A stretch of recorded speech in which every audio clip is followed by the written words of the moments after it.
W 2009 roku pojawiła się Bayonetta, stworzona przez Platinum Games. Gra była niezła, nie to, że byłem jej jakimś psychofanem, ale grało się przyjemnie, a Platinum przez kolejne lata potrafiło dostarczyć wyśmienite slashery. 13 lat po wydaniu pierwszej części i 8 lat po wydaniu drugiej, na Switcha zawitała część trzecia. I mam wrażenie, że dla Bayonety czas się zatrzymał i nadal mamy 2009 rok, a miejscami cofamy się nawet do szalonych lat 90. Zaintrygowani? Posłuchajcie. Cześć, ja nazywam się Krzysztof Energich-Micielski, a to recenzja gry Bayonetta 3 na Nintendo Switch. Zapraszam. Zacznijmy od tego, że Bayonetta opiera się na pewnej konwencji. Albo ją akceptujesz i przełkniesz niesamowity cringe, który gra oferuje, albo nie akceptujesz i z miejsca ją odrzucisz. Ja, pomimo że pierwsza część jakoś mi się tam podobała, należę jednak do tej drugiej grupy ludzi i niestety przy wielu scenach serwowanych przez grę czułem spore zażenowanie. Ale możliwe, że jest to kwestia wieku i nie rozumiem współczesnych trendów. Historia z początku wydaje się kiepska, ale potem całkiem nieźle składa się w ciekawą całość. Mamy jakieś zło, które tym razem napada na multiversum, podbijając świat za światem. Każdy ze światów ma swoją bajonetę, która niestety nie daje rady. No ale jest jeszcze nasza Bayonetta, która dzięki tajemniczej Violi, przy okazji najbardziej irytującej postaci w serii, nie chce, aby ktoś jej tam w kaszę dmuchał i rusza przez przeróżne światy, aby uratować multiversum. Celem jest zdobycie 5 części chaosu, które umożliwią pokonanie zła. Historia w sumie jest, taka sobie. Do połowy gry śledzi się ją jakoś tak średnio, bo twórcy też tego jakoś specjalnie nie rozwijają. W którymś momencie jednak zaskakuje i ciekawi. Cutscenki raczej mają za zadanie pokazać bombastyczne sceny, co też średnio wychodzi, a nie skupiać się na historii. Ale spokojnie, story jest tutaj najważniejsze, choć dodam, że spotkałem się ze stwierdzeniem, że zakończenie jest kiepskie, a mi się akurat podobało i fajnie spajało 3 części serii, także oceniam je na plus. Bayonetta to slasher z ciekawą mechaniką. Zamiast parowania mamy unik. Unik powoduje, że odpala się Witch Time, a pod tą fikuśną nazwą kryje się zwalnianie czasu na kilka chwil, dzięki czemu możemy wyprowadzić srogie combo w przeciwnika. Bayonetta posiada też pistolety, którymi może razić z daleka, aby podtrzymać łańcuch combo, ale zadają one ogólnie niewielkie obrażenia, w sumie coś w stylu Devil May Cry. Po naładowaniu odpowiedniego paska możemy wezwać ogromne samony, którymi możemy wydawać rozkazy, choć stwory pojawiają się na krótką chwilę. Mamy tutaj coś w stylu smoka, wielką babę, która przypominała mi Lady Dimitrescu, czy pociąg, któremu najpierw ustawiamy tory, gdzie ma jechać. Nie przejmujcie się tym, że brzmi to dziwacznie. Każdy z samonów ma swoje specjalne ciosy i pomaga bardzo w walce, jednakże jeden cios w naszą bohaterkę i stwór znika, także trzeba kombinować, kiedy go wezwać. Dochodzą jeszcze ciosy, które nazwano Torture Attack, które w widowiskowy sposób zamykają jakiegoś oszołomionego nieszczęśnika w narzędziu tortur. System jest fajny i bardzo skillowy. Za kolejne walki dostajemy medale, przez co twórcy zachęcają do próbowania przechodzenia gry na wyższe odznaczenia. O ile dobrze pamiętam, tak było też w części pierwszej. W drugiej nie wiem, bo nie miałem okazji zagrać. Pod koniec każdego z rozdziałów mamy podsumowanie, ile medali zebraliśmy i jaką końcową ocenę dostaliśmy za dany rozdział. System walki, choć świetny, poległ na problemach gdzie indziej i jest to problem dość złożony. Zacznijmy od tego, że gra silnie korzysta z ditheringu. Młodsi z Was pewnie nie wiedzą, o co chodzi. To wyświetlanie obrazu co drugi piksel. W ten sposób uzyskuje się wrażenie przeźroczystości. Dithering był modny w połowie lat 90. i silnie korzystała z niego Sega Saturn, co było mocno wyśmiewane przez posiadaczy PlayStation, choć na przykład korzystał z niego też Silent Hill. No ale 28 lat później technologia powróciła w najnowszej Bayonecie. Teraz gra korzysta z ditheringu podczas walki z wielkimi przeciwnikami. Ambicją twórców było pokazanie ogromnych masakratorów, z którymi walczy Bayonetta. Aby, w założeniach było to w miarę czytelne, przeciwnicy stają się przeźroczyści, gdy podejdziemy bliżej, abyśmy widzieli, co się dzieje z naszą bohaterką. I w tym momencie gra korzysta z ditheringu. Wspomniani przeciwnicy są ogromni, jednakże kamera nie oddala się zbytnio od bohaterki z kilku powodów. Przy dalszym oddaleniu gra byłaby nieczytelna, ponieważ korzysta ze skandalicznej rozdzielczości 810p w trybie stacjonarnym, co powoduje, że ekran wygląda jak zlepek pikseli. Skoro kamera się nie oddala, w dużej mierze walczymy z sandałami przeciwnika i do tego półprzeźroczystymi. Aby wprowadzić więcej więcej zamieszania, ciosy mają efekty specjalne, rozbłyski czy jakieś efekty cząsteczkowe. Koniec końców gra jest totalnie nieczytelna i nie sposób przewidzieć, kiedy wykonać unik, bo po prostu często nie widzimy całego przeciwnika i co on robi. Cały system walki załamuje się na technicznych aspektach i powoduje, że gra straszliwie męczy. Potem gra się trochę lepiej, bo Bayonetta dostaje nową broń, którą można razić na odległość. Po części to naprawia problemy, ale też nie do końca. To jednak nie wszystko, co w Bajonecie nie zagrało.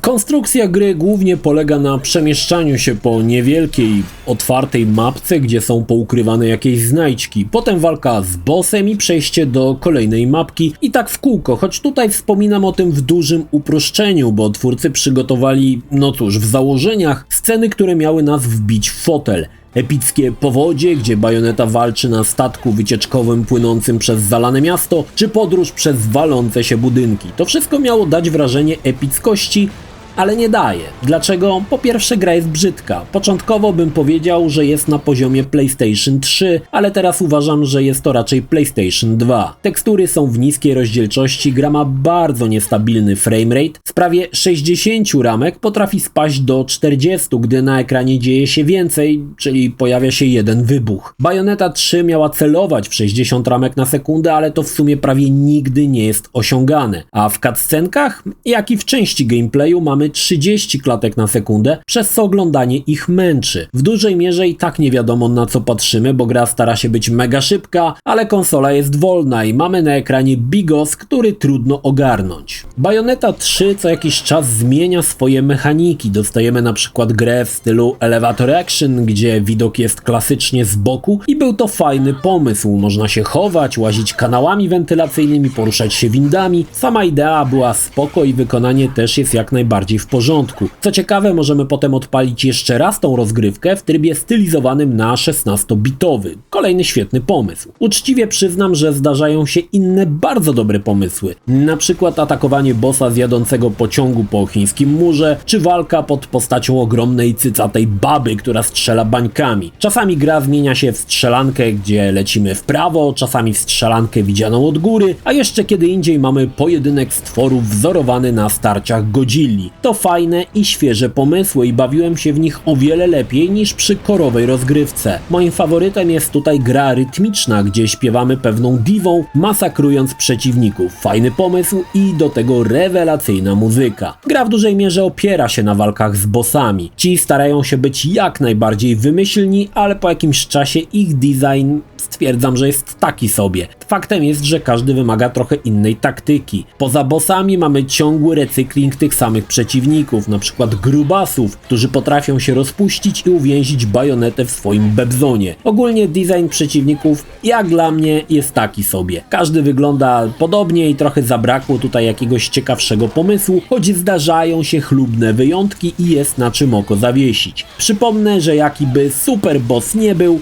zazwyczaj walczymy i tak z jego demonicznymi łydkami. Oczywiście nie zabrakło tutaj znajdziek. Możemy poszukać kruków, które trzeba pogonić, lub koty, które złapać przy użyciu sprytu. Są jeszcze skrzynki, które dadzą nam różne dobra do craftowania, jak i modele, muzyka czy konceptarty. Co jakiś czas znajdziemy losowe pojedynki, które są pewnego rodzaju wyzwaniem. Na przykład przeciwnicy tylko dostają obrażenia, jak zwolnimy czas, albo trzeba ogarnąć mega długie combo. Można czasami się przy tym srogo napocić i gra tutaj wymaga bardzo dobrego ogarnięcia technik walki. Całkiem ciekawe i czasami lepiej mi się grało w te wyzwania niż w główną fabułę. Na pewno jest to tytuł, który jeśli chce się ogarnąć na 100%, trzeba przejść kilka razy. Mnie niestety nie starczyło na to ani nerwów, ani zaparcia. W menu mamy dość sporo możliwości rozwijania naszej postaci. Możemy ulepszyć perkami każdy z samonów. Możemy craftować elementy przydatne w walce w postaci np. lizaków, które dadzą nam energię czy na chwilę odpalą nieśmiertelność. Wreszcie możemy pokombinować z wyglądem naszej bajonety, zmienić kolor jej kubraczka czy włosów, czy nawet zmienić dostępną broń. Co jakiś czas możemy odpalić specjalny sklep, gdzie kupimy przeróżne dobra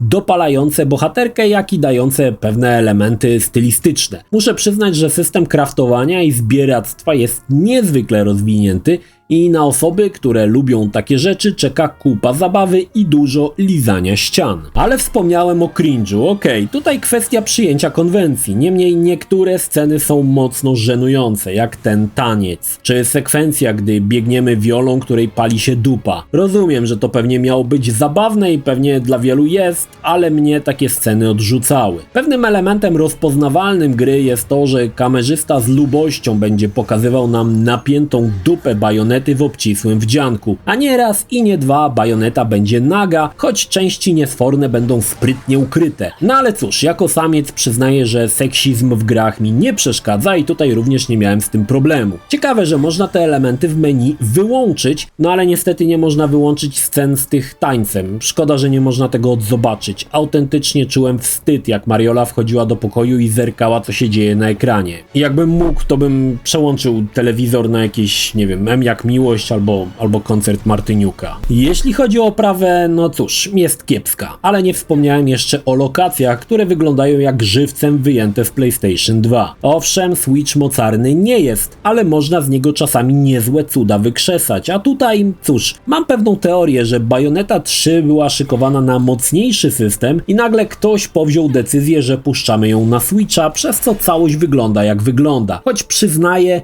ma lepsze momenty, ale głównie to nudne lokacje, w których nie ma nic poza szaro-burymi rozmazanymi teksturami. Moim faworytem w najbardziej nieinteresujących lokacjach jest ta na chińskim murze. Ktoś może powiedzieć, że nie liczy się oprawa i lokacje, a system walki. No ale system walki omówiłem już wcześniej, więc sami możecie wyciągnąć wnioski. Wspomnę jeszcze o muzyce, bo o ile podczas walki przygrywa nam do mocno średniej jakości popik z wokalem, o tyle zdarza się muzyka instrumentalna z chórami, to jest rewelacja. Przypominała mi te najlepsze muzyczne momenty z Akiry. Szkoda, że te momenty zdarzają się dość rzadko, a zazwyczaj mamy ten średni popik, w którym wszystkie kawałki brzmią, jakby były nagrane na jedno kopyto. Co ciekawe, gra gdzieś w połowie zaczęła mi się bardziej podobać. Nagle zamiast biegania po nudnych lokacjach mamy następujące po sobie walki z bossami i wchodziło bardzo dobre tempo rozgrywki. Nawet lokacje były lepsze i wydawały się bardziej dopracowane. Również końcówka jest odpowiednio dopicowana i epicka, abyśmy nie czuli zawodu. I przyznam, że sama końcówka była spoko, wbrew temu, co wiele osób mówi. Podsumowując, Bayonetta 3 nie zachwyca. Technicznie niestety szoruje po ziemi. Oprawa raczej nie rzuci was na kolana. Płynność gry pozostawia sporo do życzenia. Gra broni się systemem walki, który i tak wymaga kilka szlifów i poprawienia kamery, bo walka z nogami bossa jest tak samo interesująca, jak to brzmi. Skoro mamy potężnych masakratorów na kilkanaście metrów, to niech będą pokazani w całości. Kamera również bardzo często nie domaga, czasami wjedzie za tekstury albo pokazuje coś, czego nie chcesz widzieć. Nie tego się spodziewałem po trzeciej odsłonie. Mam wrażenie, że gra jest dobre 10 lat spóźniona, może wtedy by zrobiła wrażenie, a tak jedynie kłuje w oczy niedoróbkami i skrótami technologicznymi, aby to jakoś działało. Ukończenie gry zajęło mi 14 godzin, ale w pewnym momencie zacząłem raszować, bo nie chciałem spędzać z nią więcej czasu niż to konieczne. Jednak jeśli gra ci się spodoba i uznasz, że jest tego warta, możesz potężnie ten czas wydłużyć, bo zebranie wszystkich platynowych medali i znajdziek trochę zajmie. Niemniej, nie tego się spodziewałem po Platinum Games, bo oni naprawdę potrafią. A jak chcecie zobaczyć prawdziwie epickie pojedynki, zerknijcie Ashura wraz. Może nie będzie płynniej, ale na pewno będzie bardziej czytelnie. Szkoda, jak dla mnie Bayo 3 to zmarnowany potencjał i pewnego rodzaju wiadomość, że Switch technicznie już nie domaga i właśnie dobił do swojego limitu. Dla mnie to nic specjalnego. Switch ma o wiele lepsze tytuły godne mojego i waszego czasu. Jeśli film ci się podobał, zachęcam do subskrypcji lub wsparcia mojego kanału na portalu patronite.pl. Film o podobnej tematyce znajdziesz tutaj, natomiast z drugiej strony znajdziesz film o jednej z gier od Platinum Games.